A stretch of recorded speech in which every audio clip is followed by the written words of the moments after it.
Hi friends, வணக்கம். இன்றைக்கி நம்ம வீடியோவில் கொத்தவரங்காயில் சூப்பரான ஒரு கிரேவி தான் செய்ய போகிறோம். வாங்க எப்படி செய்யலான்னு பார்த்துடலாம். இந்த கிரேவிக்கு ஒரு மசாலா ரெடி பண்ணிக்கலாம்.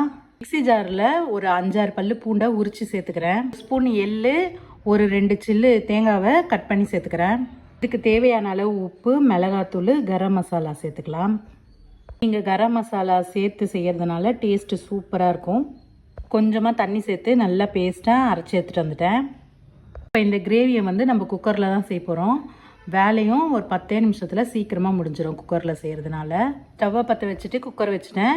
எண்ணெய் கொஞ்சம் ஊற்றிக்கலாம். எண்ணெய் சூடானதும் ஒரு ஸ்பூன் கடுகு, ஒரு ஸ்பூன் சீரகம் போட்டு பொரிய விடலாம். பொரிஞ்சதும் ஒரு வெங்காயத்தை கட் பண்ணி சேர்த்துக்கலாம். அதை நல்லா வதக்கிக்கலாம். ஒரு கொத்து கருவேப்பிலை சேர்த்துட்டு இப்போ இது நல்லா வதங்கிடுச்சு. ஒரு தக்காளியை மிக்ஸி ஜாரில் அரைச்சி வச்சுருக்கேன். அதையும் ஊற்றி நல்லா வதக்கிக்கலாம்.